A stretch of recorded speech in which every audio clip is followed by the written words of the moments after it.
নমস্কার। আজকে আমরা একজন ভুলে যাওয়া পরিচালক বিজয় বসুকে নিয়ে আলোচনা করতে চাই। একসময় তিনি অত্যন্ত সফল পরিচালক ছিলেন এবং এমন সব ছবি করেছেন যা আমার মতে কালোত্তীর্ণ ছবি, কিন্তু হয়তো আজকে অনেক বাঙালি দর্শক তাকে মনে রাখতে পারেননি।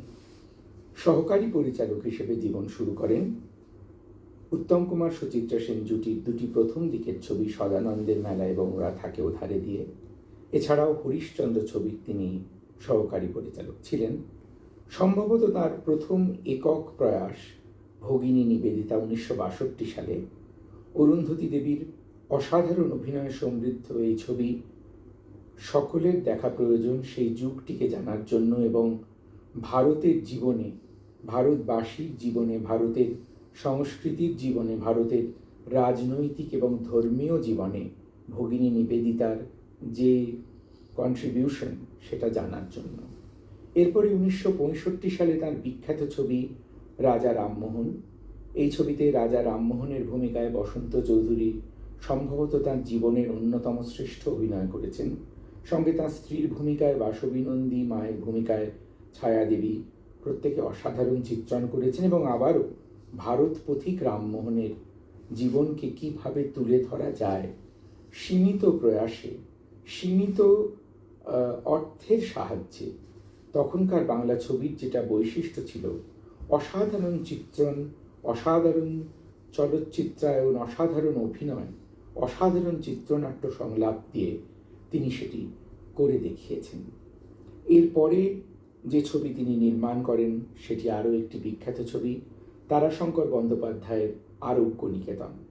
এই ছবিতে জীবন মশায়ের চরিত্রে বিকাশ রায়ের অভিনয় এও বোধ হয় তাঁর জীবনের অন্যতম শ্রেষ্ঠ অভিনয়। এই ছবিতে তার সঙ্গে রয়েছেন শুভেন্দু চট্টোপাধ্যায়, সন্ধ্যা রায়, ছায়াদেবী এবং জহর গাঙ্গুলি প্রমুখ, রুমা গুহ ঠাকুরতা প্রমুখ আরও অনেকে। এখানে বলা প্রয়োজন যে তারাশঙ্কর বন্দ্যোপাধ্যায়ের কাহিনী থেকে হয়তো কিছুটা সরে এসেছে ছবিটি, কিন্তু নাটকীয় উপাদানে ছবিটি বিখ্যাত হয়ে উঠেছে। এই ছবিতে সুরকার ছিলেন রবীন চট্টোপাধ্যায়, গান গেয়েছিলেন সন্ধ্যা মুখোপাধ্যায়, আরতি মুখোপাধ্যায়, মানবেন্দ্র মুখোপাধ্যায় এবং একটি রবীন্দ্রসঙ্গীত হেমন্ত মুখোপাধ্যায়ের কণ্ঠে জীবনও যখন শুকায় যায়। তার অসাধারণ প্রয়োগ দেখা দরকার। এরপরেই তার বিখ্যাত ছবি আবার বাঘিনী। বিখ্যাত ছবি, বিখ্যাত অভিনয়ের ছবি, বিখ্যাত গানের ছবি। হেমন্ত মুখোপাধ্যায়ের সুরে এই ছবির গান এখনো মানুষ মনে রেখেছে।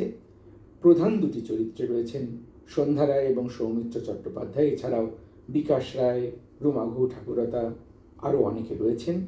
অসাধারণ ছবি। সমরেশ বসুর কাহিনী অবলম্বনে এই ছবিটি নির্মিত এবং একটি গ্রামীণ অর্থনীতি, গ্রামীণ রাজনীতি, গ্রামীণ পলিটিক্স, এগুলিকে তিনি যেভাবে তুলে ধরেছেন এবং যেভাবে ছবিটি গতি পেয়েছে, যে অসাধারণ সুনিয়ন্ত্রিত নাটকীয়তা দিয়ে ছবি শেষ হচ্ছে।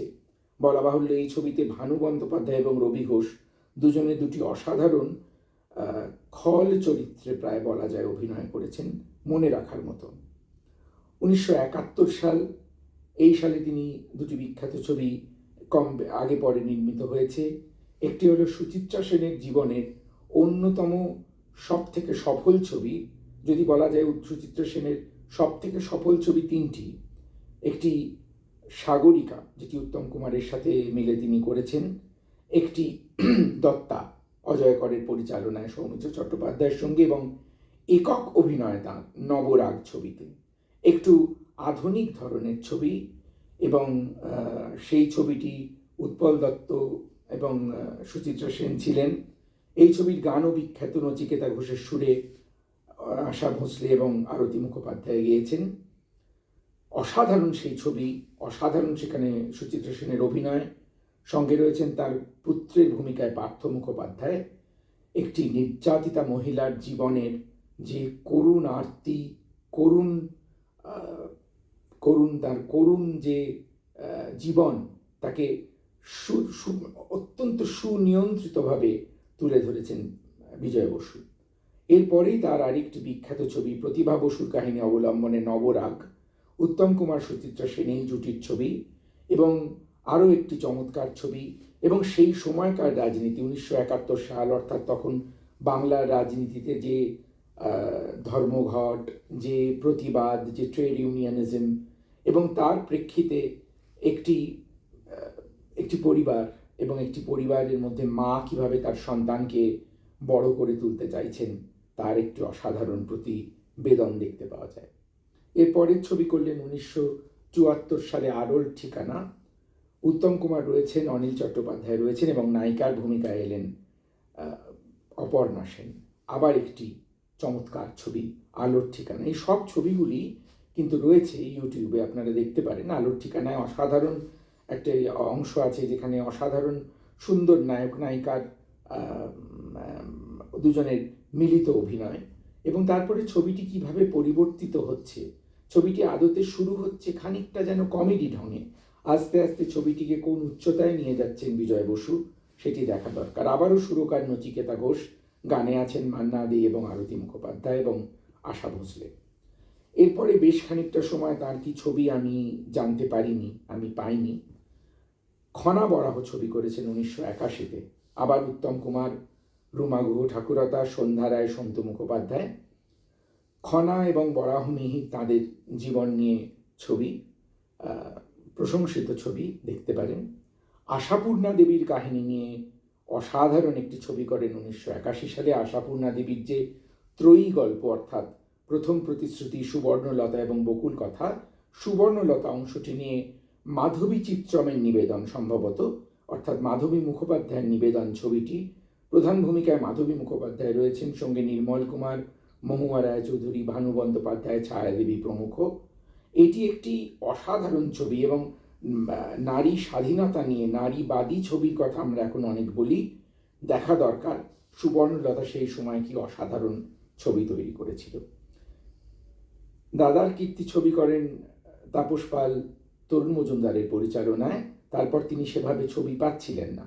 সেই সময় মহুয়া রায়চৌধুরীর যোগাযোগে তিনি পান সাহেব ছবিটি। রঞ্জন তার কাহিনী অবলম্বনে সাহেব, তাপস পালের জীবনের অন্যতম শ্রেষ্ঠ অভিনয় সাহেব।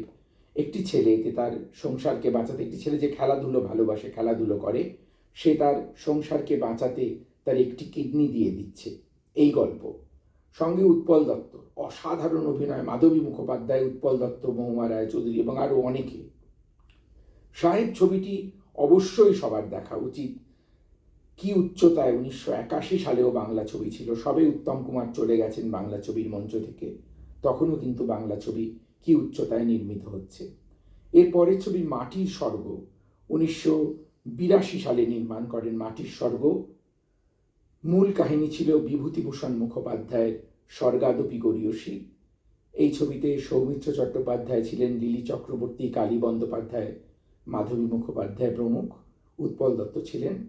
সুন্দর ছবি, শ্যামল মিত্রের সুরে। এই ছবির গান কিছু কিছু পাওয়া যায়, ছবিটি পাওয়া যায় না সম্ভবত ইউটিউবে, কিন্তু ছবির গান আছে। গানগুলি শুনুন, বুঝতে পারবেন কি সুন্দর গান তখনও হচ্ছে এবং কি সুন্দর ছবি হতে পারত। এই ছবি আমার খুব ছোটবেলায় দেখার অভিজ্ঞতা রয়েছে, কিন্তু ছবিটি আর নেই। এরপর 1983 ছবি সমাপ্তি, তাপস পাল এবং দেবশ্রী রায়কে নিয়ে, আবারও মাধবী মুখোপাধ্যায়, অনুপ কুমার এরা সকলে রয়েছেন। এই ছবিটিও ভালো ছবি, সুন্দর ছবি, এবং খুব সুন্দর গান রয়েছে এই ছবিতে। এরপরের ছবি উত্তরলিপি, সম্ভবত এটি ওনার শেষ ছবি, আমি জানি না এরপরে উনি কোনো ছবি করেছেন কিনা। শুভেন্দু চট্টোপাধ্যায়, তাপস পাল, মাধবী মুখোপাধ্যায়রা এই ছবিতে ছিলেন। এই ছবিটিও সম্ভবত ইউটিউবে নেই, দেখার অভিজ্ঞতা হয়েছিল আমার ছোটবেলাতে, আর এর বেশি স্মৃতি নেই। একজন অসাধারণ পরিচালক, যিনি জীবনী নির্ভর 2-3টি অসাধারণ ছবি করেছেন, সমসাময়িক যুগ নিয়ে অপূর্ব ছবি করেছেন, ক্লাসিক্যাল চলচ্চিত্র, ক্লাসিক্যাল কাহিনী নিয়ে ছবি করেছেন। আজ হয়তো অনেকটাই বিস্মৃত, সেই বিস্মৃতির অতল থেকে তাদেরকে তুলে আনতে চাই। তাই আমার অনুরোধ, বিজয় বসুর ছবি দেখুন, বেশ কিছু ছবি ইউটিউবে রয়েছে। নমস্কার।